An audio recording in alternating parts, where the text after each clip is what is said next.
안녕하세요. 오늘도 사연 살롱을 찾아주셔서 감사합니다. 저는 부산에 사는 30대 초반의 여성이에요. 결혼한 지 1년하고 4개월 정도 됐는데 아이는 없고 남편도 저도 반려견을 입양해서 함께 살까 생각하고 있어요. 생명을 맞이하는 일이라 미리 공부도 하고 이것저것 준비 중이에요. 남편은 처음 봤을 때부터 어쩜 이리 잘 통하는 사람이 있나 싶을 정도로 죽이 척척 맞았어요. 제 입장을 잘 이해해주기도 하고요. 그 덕에 저는 시댁과는 거리를 두고 마음 편히 살고 있는데요. 3개월 전까지는 그렇지도 않았어요. 시어머니랑 아주버님 그리고 윗동수한테서 스트레스를 많이 받았거든요. 시어머니는 처음부터 저를 많이 못마땅해 하기도 했고요. 그렇다고 제가 되게 꿀리는 결혼을 한 것도 아니에요. 결혼하고 1년 동안 저도 꽤나 마음고생하고 여기 사연에 나온 것처럼 시집살이 호되게 해봤네요. 그럼에도 저는 남편의 가족들이니 잘 지내보려고 애를 썼어요. 하지만 아무리 가까운 사이여도 끊을 때에는 끊어야 한다는 걸 깨달았어요. 제가 계속 미움받으면서도 이용당하는 상황에 있을 이유도 없고요. 그럼 이게 다 어떻게 된 사연인지 지금부터 차근차근 이야기해 볼게요. 저는 와인바를 운영하는 자영업자이고 남편은 회사원이에요. 남편이 저희 바에 자주 들르면서 저와 눈이 맞았네요. 둘이 연애하고 4년 만에 결혼을 하게 됐죠. 남편은 저보다 4살이 많아요. 저는 좀 일찍 결혼한 감이 있고 남편은 적당한 때에 결혼한 것 같아요. 저희 부모님은 제가 결혼보다는 혼자서 더 삶을 즐기기를 원하셨어요. 그래서 제일 처음 제가 결혼한다는 말을 꺼냈을 때에는 반대가 심했어요. 엄마는 제가 가정에 묶여서 자유롭지 못한 게 싫다고 하셨어요.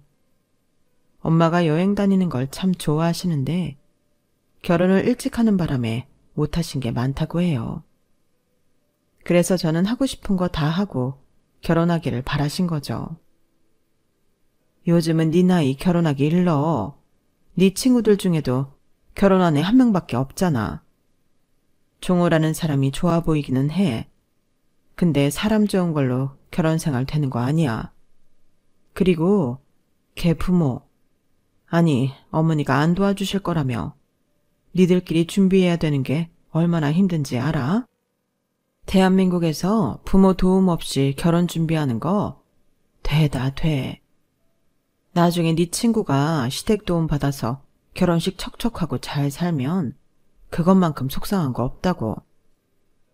엄마가 나한테 늘 했던 말은 그게 아니잖아. 남하고 나하고 비교하지 말라며. 엄마 그런 신념으로 내가 대학 가는 거, 과 선택하는 거, 취직 안 하고 와인바 하는 거 전부 찬성해줬는데 결혼은 왜 예외인데? 그냥 우리 믿어주라. 종우 오빠 나 힘들게 할 사람 아니야. 그리고 우리 와인바 잘 되잖아. 지금 SNS에도 많이 올라가고 점심 저녁 예약 다 꽉 찬다고. 오빠 회사도 좋은 데고. 그러니까 우리 한 번만 믿어줘. 아 모르겠다. 너라면 몰라도 그 종우라는 애는 내가 몇 번이나 봤다고 믿어야 되니? 그리고 나는 네가 더 너만의 인생 오롯이 즐기다가 결혼했으면 좋겠어. 솔직히 이것 때문에 반대하는 거야. 네 말 맞다나 와인바 그렇게 잘 되는데 너 쉴 틈이라도 있어? 잠시 닫아놓고 여행 갈 시간도 없잖아 요즘. 엄마가 이렇게 말리셨지만 저는 남편이 너무 좋았고 남편도 저를 너무 좋아하는 걸 알았기 때문에 결혼해서 함께 있고 싶었어요. 결혼에 대한 환상도 있었던 건 사실이에요. 제 주변에서 현실 결혼 생활을 하는 친구들이 많지 않았던 것도 있었고 그나마 친구 하나가 결혼했는데 둘이 고양이들 키우며 알콩달콩 사는 게 좀 부럽기도 했어요. 아무튼 결혼은 진행이 되기는 했는데 친정과는 다른 이유로 시어머니는 저를 좀 무시했어요. 자기 아들만 세상에서 제일 잘난 부모들 있잖아요. 시어머니가 딱 그런 유형이었거든요. 엄마도 아빠도 대놓고 말씀은 안 하셨지만 나중에 언니들에게 들으니 시댁이 저희보다 경제적으로 기우는 것도 걱정하셨대요. 그러면 시댁에서 자격지심 갖고 나올 수 있다고요. 어쩌면 시어머니도 그래서 더 그랬는지도 모르겠는데 아무튼 제가 자기 아들 바지가랑이 붙잡고 늘어져서 결혼시켰다는 식으로 말하곤 했어요. 예, 세상에 돈이다가 아니다. 우리 종호 인물 잘났지, 회사 좋은 데 다니지, 키 훤칠하지. 어떤 여자가 마다하겠니? 정말 열아들, 아니 다른 사람 아들 100명 부럽지 않은 애야. 그러니까 너도 결혼한다고 난리친 거 아니겠어?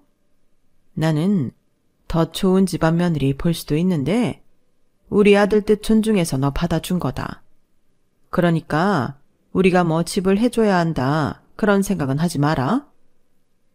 그런데 결혼을 더 하고 싶어 했던 건 제가 아닌 남편이었거든요. 그건 시어머니가 몰랐던 것 같아요. 남편은 꽤나 자기 집에서 벗어나고 싶어 했어요. 남편한테 형이 있었는데 시어머니가 엄청 형만 편애를 했던 거죠. 그러니까 저한테 다른 아들 100명 안 부럽다는 둥 한 말은 사실은 과장이 심했던 거예요. 저한테 집 해달라고 하지 말라는 말 하려던 거죠 뭐. 저도 그거 다 알고 있었고 친정에서도 이미 시댁이 집은커녕 혼수도 제대로 해줄 수 없는 사정이라는 거 알고 있었어요. 제가 결혼한다고 계속 우기니 어쩔 수 없이 허락은 하셨지만 그 집에서 뭐 해줄 거라는 생각은 아예 하지도 않으셨네요. 나는 진짜 형 뒷바라지 하는 것 좀 벗어났으면 좋겠어. 형수까지 아주 당연하게 생각한다니까. 엄마는 시대가 변해도 장남이 집안의 기둥이라면서 형이 뭘 하든 형편만 드는데 그렇게 따지면 장남이 능력 있고 돈 잘 벌어서 나한테도 다 해줘야 되는 거 아닌가? 왜 돈 버는 사람 따로 있고 쓰는 사람 따로 있는지 모르겠어. 그렇게 말하는 남편은 속에 맺힌 게 많아 보였어요. 보니까 자기 형이 돈 가지고 사고 쳐서 막아준 게 한두 번이 아니더라고요. 남편이 흥분해서 말한 것 중에는 이런 것도 있었어요. 형이 치킨집 한 적 있거든. 치킨집 솔직히 너도 나도 다 하려고 하는 거라고. 내가 말렸는데 자기는 다르다나? 그렇게 큰 소리 떵떵 치고 인테리어도 MZ세대한테 맞춘다고 요란하게 하더니 장사가 안 되는 거야. 그러니 대출금도 못 갚고 그래서 나한테 사정을 하더라고. 엄마도 형 한 번만 도와주라고. 너는 회사 다니니까 안정적이지 않냐면서 말이지.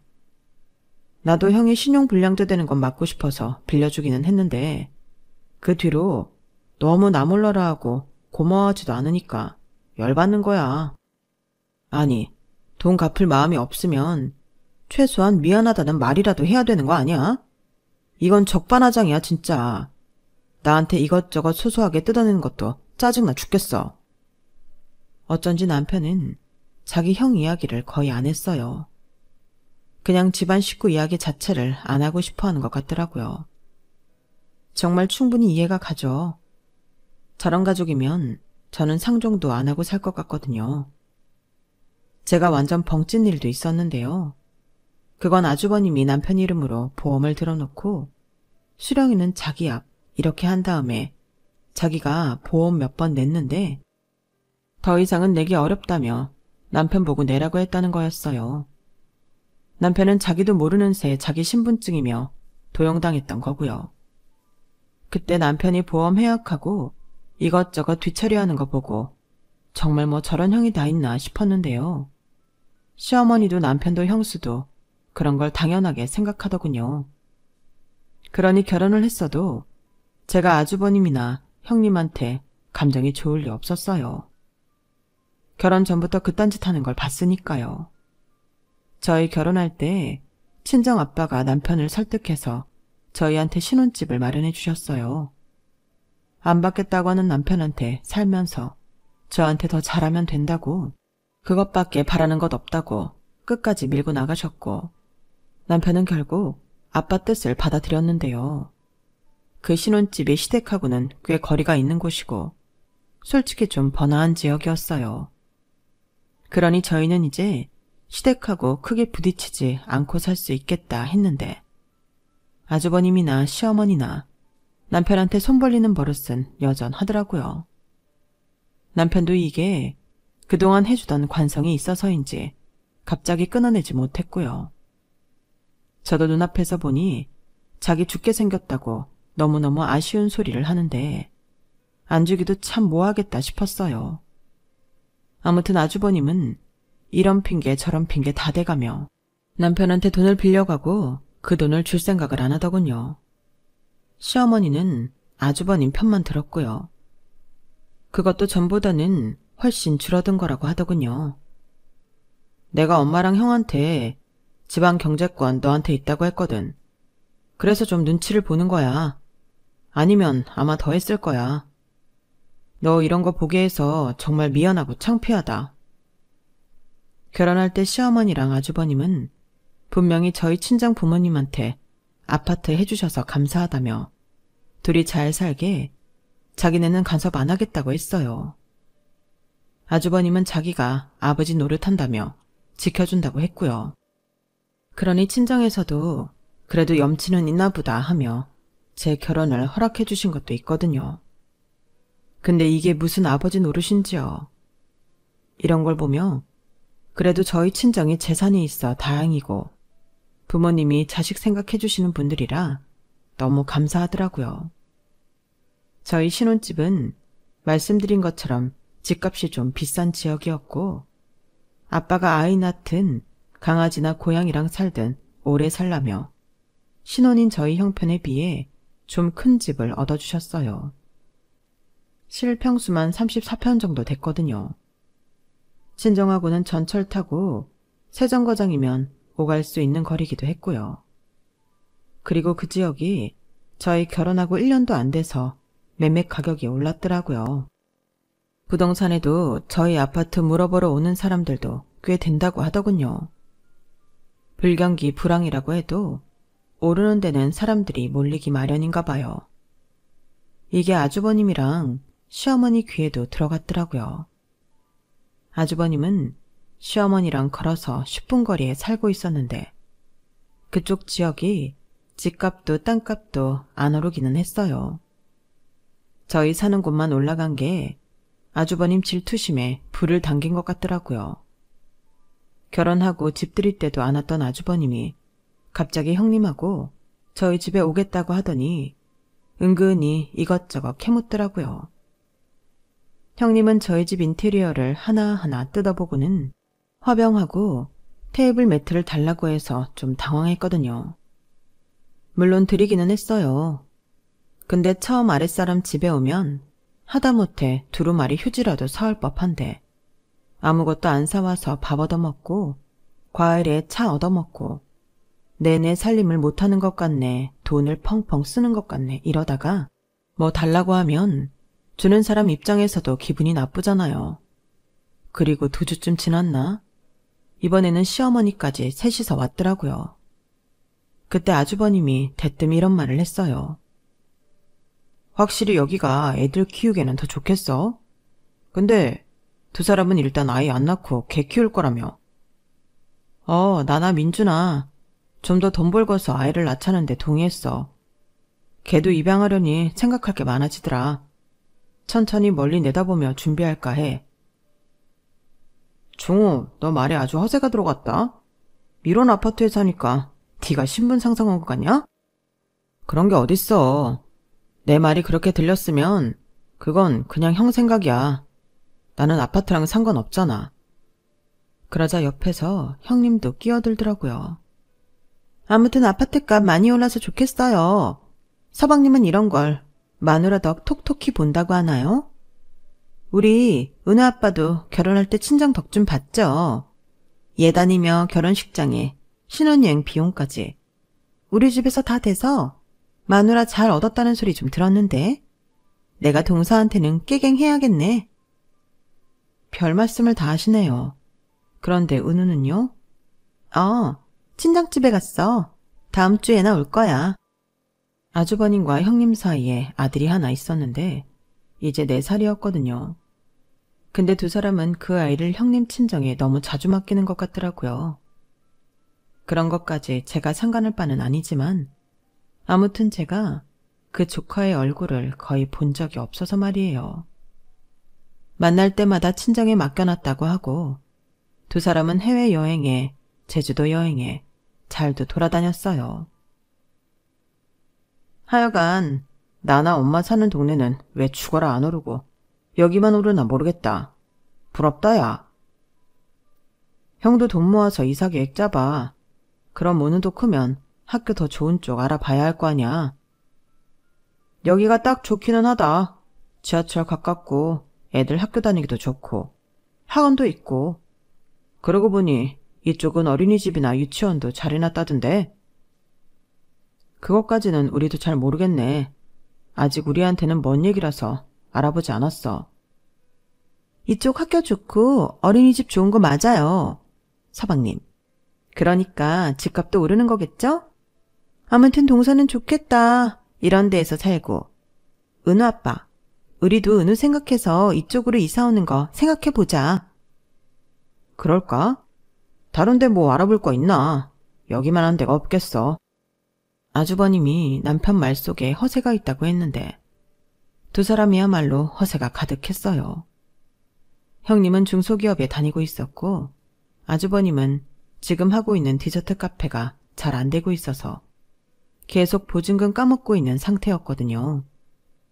살고 있는 아파트를 팔아도 집값 감당이 안 되고 둘 다 대출받기도 어렵다며 저번에도 남편한테 돈 빌려가려고 하다가 못 빌렸었거든요. 제가 두 사람 무능하다고 비웃는 게 아니라 저희한테 큰 소리만 치고 너무 과시만 하려고 하니 그런 생각이 자연히 들었던 거죠. 그리고 이쪽 동네로 이사 온다니 내심 싫었네요. 가까이 하고 싶지 않은 형제니까요. 남편도 아주머님이랑 형님이 이 동네로 이사 오고 싶다고 하니 표정이 안 좋더라고요. 게다가 저는 또 아주버님이 말도 안 되는 요구를 해서 좀 속상해하고 있었어요. 조카 어린이집 이야기가 나와서 그런데 제 친구 중 한 명이 저희 아파트랑 가까운 데에서 영어 유치원을 운영하고 있었어요. 거기가 학비도 좀 비싸기는 한데 워낙 평이 좋아서 들어가려면 대기해야 되는 정도거든요. 근데 아주버님이 자기 아들을 거기에 다닐 수 있게 친구한테 부탁을 해달라고 계속 저한테 압력을 넣는 중이었어요. 저는 아무리 친구 사이여도 그런 부탁은 어렵다고 계속 피하고 있었고요.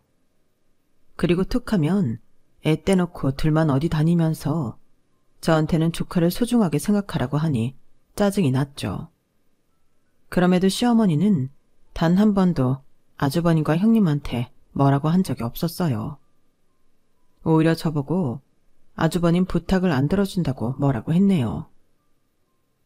니네는 동생이 돼서 형보다 잘 살면 더 나눌 줄도 알고 해달라는 것도 해줄 줄 알아야지.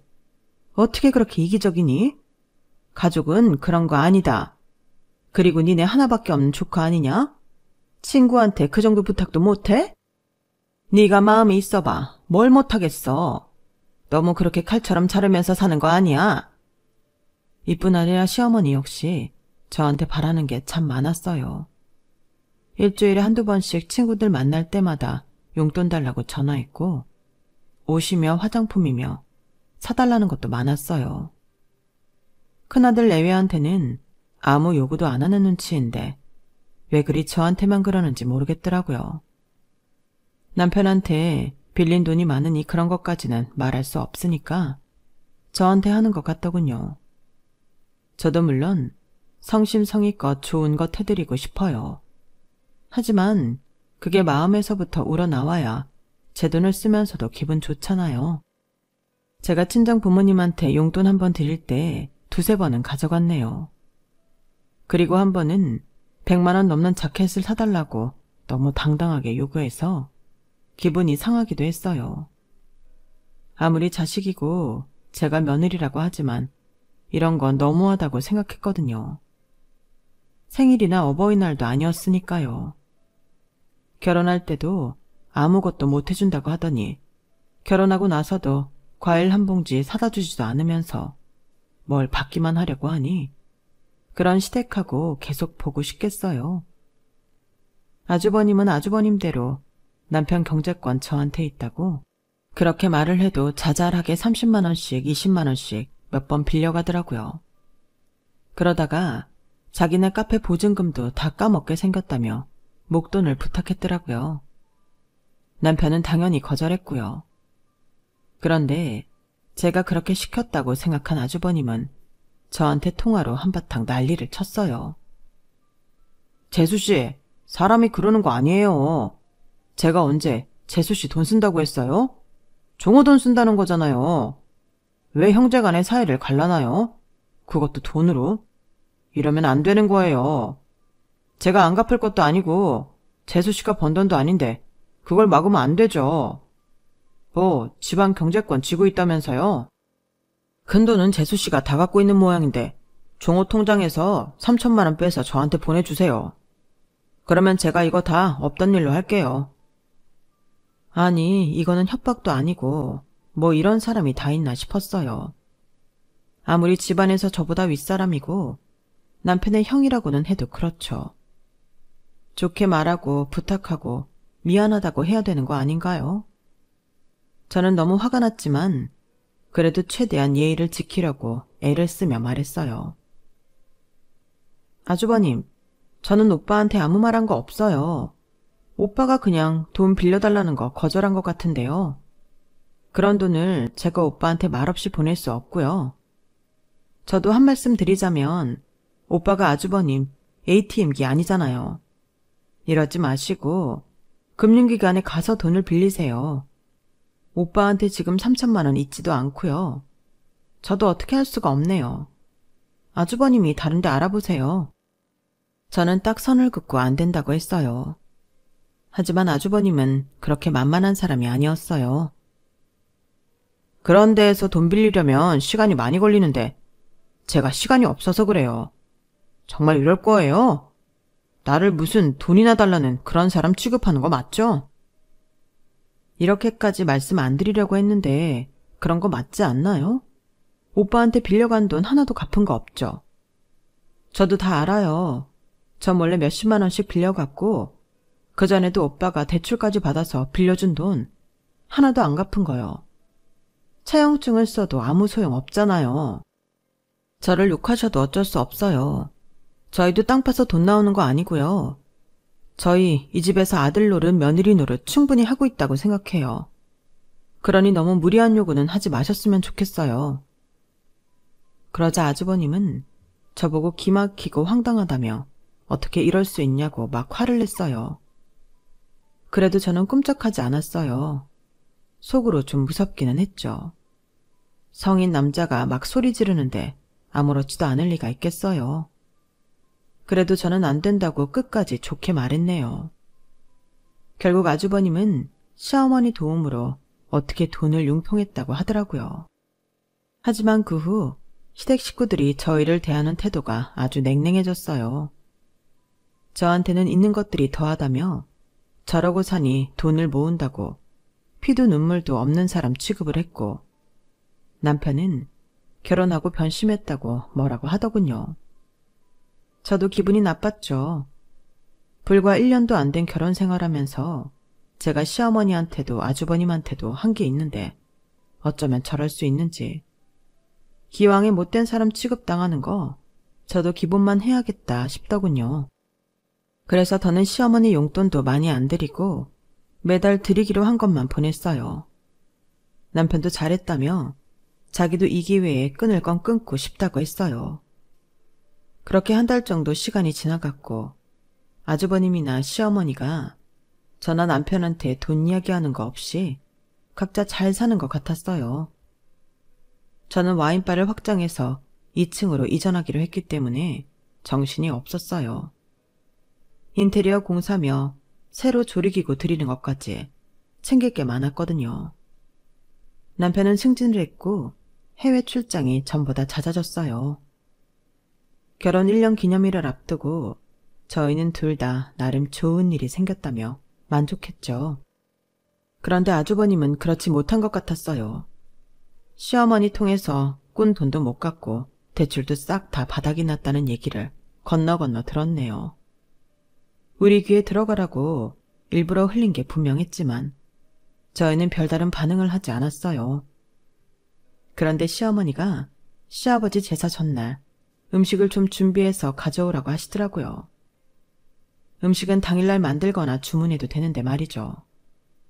전날 해놓으면 아무래도 먹을 때 금방 한 것 같지 않잖아요. 좀 의아하기는 했지만 일단 시키는 대로 음식을 준비해서 남편하고 갔어요. 아주버님 형님도 당연히 와 있더군요. 전에 저희가 돈 문제 거절하고는 거의 마주친 적이 없고 어쩌다 시댁에서 만나도 쳐다보지도 않았는데 그날은 저희한테 먼저 웃으면서 인사도 하고 아는 척을 하더라고요. 시어머니는 저보고 음식 해오느라 고생 많았다며 웬일로 손까지 잡아줬고요. 아무래도 이것도 뭔가 있겠구나 했네요. 그렇게 남편하고 저하고 서로를 쳐다보는데 시어머니가 정말 말도 안 되는 소리로 폭탄을 던졌네요. 우리 종호가 잘 사니까 그나마 잘 됐구나.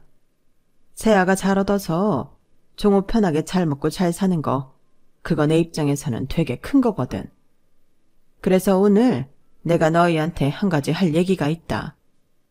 누누이 말한 거지만 다시 한번 말하자면 집안에는 장남이 기둥이고 장남이 편해야 모두가 편하다고 했지 않니? 가족은 서로 힘들 때 도와줘야 가족이고.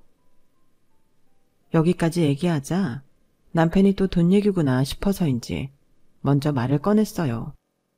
네, 저희는 저희끼리 알아서 잘 사니까 도움 안 받을게요. 그러니까 나랑 민주한테 돈 얘기하지 마세요. 형이랑 형수도요. 내가 무슨 말 할지 알고 그러냐? 왜 그렇게 앞서가? 누가 돈 달래? 그런 거 아니야. 근데 이거 중요한 거라 니들이 내 말을 들어줘야겠다. 시어머니는 각을 잡고 얘기하려는지 자세까지 고쳐 앉더니 진짜 헛소리를 시작했어요. 니들 조카, 우리 집 장송 느느 말이야. 이 동네 어린이집이고 유치원 앞만 봐도 우리 은우 다닐 곳으로는 부족하다는 생각이 들었다. 그래서 전에도 말했지만 세아가 친구가 한다는 그 영어 유치원 말이다. 티오가 생겼다는 연락을 받았어. 내가 거기 학비랑은 어떻게든 하려고 한다. 근데 그 유치원이 니네 집 근처잖냐? 애가 여기서부터 매일 거기 다니기가 굉장히 힘들어. 그리고 이미 그런 꼬마 아이 때는 어느 지역 출신인지가 애 인생을 결정한다는구나. 여기 살면서 그 동네 영어 유치원 가봤자 은우는 서민 동네 아이 취급받는다는 거지. 그러니까 니들이 그 집을 큰 집에 내줘야겠다. 니들은 얼마든지 집 구할 수 있잖아. 거기 집 넓어서 니네 둘 살기는 너무 횡해. 니네는 대출도 받을 수 있고 여차하면 또 사돈댁에서 도와주실 수도 있는 거잖니. 사실 큰애네 친정에는 돈 갖다 쓴 게 있어서 그런 말까지 하기는 좀 부끄럽고 마침 니들한테 집이 있는데 복잡하게 생각할 거 없잖니? 그러니 니들이 집을 좀 내줘야겠다. 진짜 살다 저런 식으로 자식 집 뺏는 사람은 처음 봤네요. 너무 어이가 없어 화도 안 나더라고요. 저는 정말 차분하게 말했어요. 어머니, 그 집 명의 제 거예요. 아빠가 집을 해주시기는 했는데 오빠가 끝까지 안 받는다고 해서 제 이름으로 해주셨어요.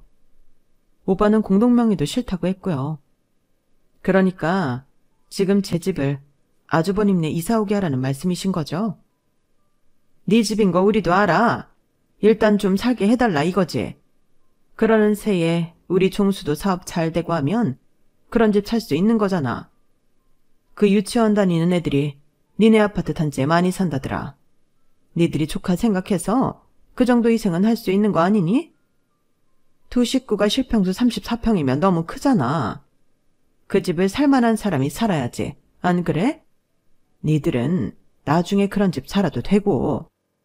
제가 아주버님이랑 형님을 보니 아주 당당하게 저를 보더라고요. 진짜 하다하다 이제는 평소에 맨날 친정에 맡겨놓는 아이를 핑계로 집을 차지하려 들다니 사람이 바보인 줄 아는 건지 호구인 줄 아는 건지 뭐가 됐든 열이 받더라고요.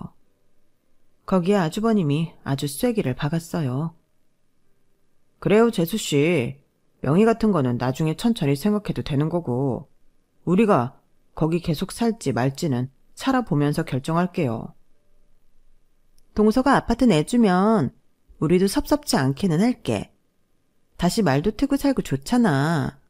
너무 멀리 이사가지 말고 형제가 가까운 데 살면서 자주 봐야지. 좋기는 뭐가 좋나요? 맨날 옆에서 누구를 뜯어먹으려고 드는 건지 제 위장이 다 꿈틀하더군요. 남편은 화가 잔뜩 나서 먼저 입을 열었어요. 말이 되는 소리를 해요. 민주집을 형 주라는 소리잖아. 이건 뱅뱅 돌려 말해도 그건데 이제는 둘째 며느리 집까지 손을 댈 생각이에요, 엄마? 뭐 잠깐 와서 살겠다고 해도 안 된다고 할 판인데 뭐가 어째요? 남편이 열받아서 맞는 말만 하는데 아주버님은 되도 않는 소리를 했어요. 야, 너는 네 마누라밖에 안 보여? 네 형이랑 네 조카는? 우리는 피를 나눈 가족이지만 네 마누라는 헤어지면 남이야. 그런데도 너 지금 마누라 집을 우리 준다고 큰 소리 치는 게 말이 돼? 어디서 시건방지게 목에 핏대를 세워. 너는 은우가 좋은 친구들 사귀고 고급지게 사는 게 싫으냐? 네 하나뿐인 조카인데 우리 은우 이 집 장손이야. 장손이 잘 돼야지. 그리고 은우가 커봐라. 니들한테 얼마나 잘하겠어. 그러니까 멀리 내다보고 나중에 은우한테 효도받을 생각해. 일단 우리는 받아놓은 이사 날짜가 있으니까 그중에서 니네가 시간 많은 날로 골라봐라. 마치 우리 생각해주는 것처럼 벌써 이삿날까지 골라나온 게 기가 차더군요. 남편은 되도 않는 소리 말라며 소리를 쳤고 그럴수록 아주버님과 형님은 약 올리듯이 피식거리기만 했어요. 그래서 저도 같이 웃는 얼굴로 대해야겠다 싶었네요.